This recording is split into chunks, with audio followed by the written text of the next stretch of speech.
को माँ कहता हो, जो समाज बैठे हुए हिमालय से उतरे हुए नीर को माँ कहता हो, वो असहिष्णु हो सकता है? अगर इसके बावजूद भी असहिष्णुता का आरोप लगता है तो मुझे असहिष्णु होना चाहिए। यदि समर्थन हो तो चौथी पंक्तियों पर बताइएगा, मैं मुझे पंक्तियां पढ़कर सुनना। कि वृंदावन की गली गली में गोपी बाल संग माखन चुराया और रास भी रचाया था। कि वृंदावन की गली गली में गोपी बाल संग माखन चुराया और रास भी रचाया था। दया के निधान ने विधान का पवित्र पाठ मानवों के साथ दानवों को भी पढ़ाया था। परिणाम कोई भी नहीं तुम्हारे हाथ में है, परिभाषा कर्म वाली खूब समझाया था, परिभाषा कर्म वाली खूब समझाया था। और पापियों का सर्वनाश कहने हैं तू जगह से बांसुरी बजाना छोड़ चक्र भी चलाया था, बांसुरी बजाना छोड़ चक्र भी चलाया था। चार पंक्तियां मेरा मन करता है, अभी हाल ही में लिखा हमने, अभी कहीं इसको मैंने पढ़ा नहीं, मैं प्रयास करता हूं, मैं चार पंक्तियां और पढ़ता हूं, सुनिएगा साथियों। रामचरितमानस जैसे पवित्र ग्रंथ पर एक सवाल, एक टिप्पणी की गई, केवल बीच की एक चौपाई को ले लिया, ऊपर नीचे को नहीं देखा। क्या रे? तो मैंने जवाब लिखा, मैं नाम नहीं लेना चाहता हूं उस नेता का, वरना आप समझ जाएंगे कि मैं स्वामी प्रसाद मौर्य की बात कर रहा हूं। तो मैंने चार पंक्तियां लिखी और जब उसने एक टिप्पणी की, यदि एक टिप्पणी आपके पास तक पहुंच जाए चार पंक्तियों में, तो आपकी तालियां गड़गड़ाएं और उसको जवाब मिल जाए, उत्तर मिल जाए। सुनना कि भेड़िए की खाल ओढ़ करके सियार कुछ अपने ही रूप को कराल करने लगे। कि भेड़िए की खाल ओढ़ करके सियार कुछ अपने ही रूप को कराल करने लगे। त्याग व तपस्या वाला रंग बदरंग कर कुछ मूर्ख भगवा को लाल करने लगे। हिंदी शब्द का है ज्ञान जिनको न रंच भर, घर से निकल हुए बवाल करने लगे, घर से निकल हुए बवाल करने लगे।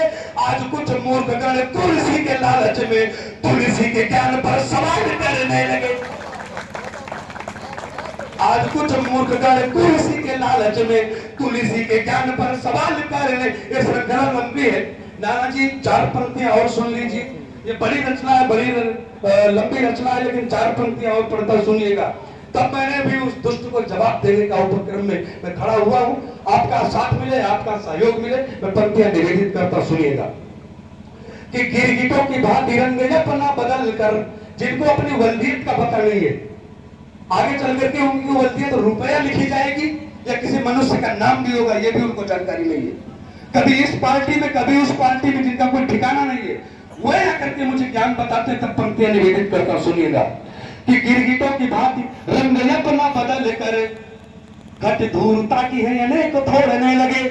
कि गिरगिटों की भांति रंग अपना बदल कर घट धूर्ता की है अनेक फोड़ने लगे।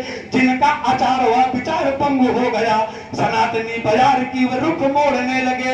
अर्थ सनातनी बाजार की वह रुख मोड़ने लगे। और तुलसी के रोम के बराबर नहीं है किंतु, तुलसी के रोम के बराबर नहीं है किंतु बाल अपनी घिनौनी खूब जोड़ने लगे, बाल अपनी घिनौनी खूब जोड़ने लगे।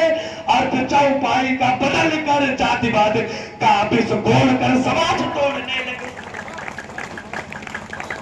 मैं अंतिम चार पंक्तियां पढ़ता हूं। बाबा जी मुझे क्षमा करना, मुझे निकलना है, बार बार फोन आ रहा है, संजय जी उसको काट रही है, मुझे पहुंचना है। ये मेरा प्यार था बचपन का, जो आज मैं यहाँ पर आया।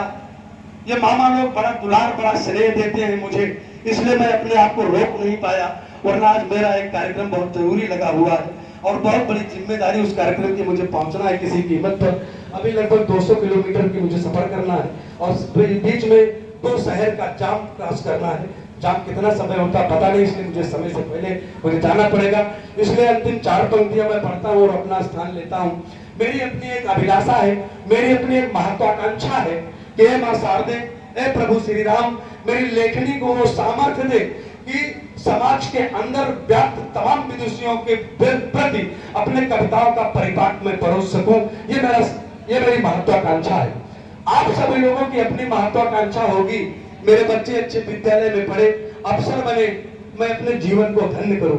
लेकिन देश की सीमा पर जो आपका लाल, जो आपका बेटा खड़ा है, जिसकी त्याग और तपस्या के दम पर हम इस प्रकार से उत्सव और महोत्सव मनाते हैं, उसकी अभिलाषा, उसकी महत्वाकांक्षा अगर आपके हृदय द्वार पर ठक की आवाज कर जाए तो आवाज तालियों के रूप में परिवर्तित होकर के मेरे कानों तक पहुंचे। मैं पंक्तियां निवेदित करता हूं, उसकी महत्वाकांक्षा क्या सुनिएगा कि बने तिरंगा कफन बदन का, मन में यह अरमान लिखा था। बने तिरंगा कफन बदन का, मन में यह अरमान लिखा था। समर भूमि पर दुश्मन के हिस्से में शमशान लिखा था। पहुंचा द्वारे पर शहीद तो जन सैलाब उमड़ पड़ा। कफन हटा कर देखा तो छाती पर हिंदुस्तान लिखा था। कफन हटा कर देखा तो छाती पर हिंदुस्तान लिखा था।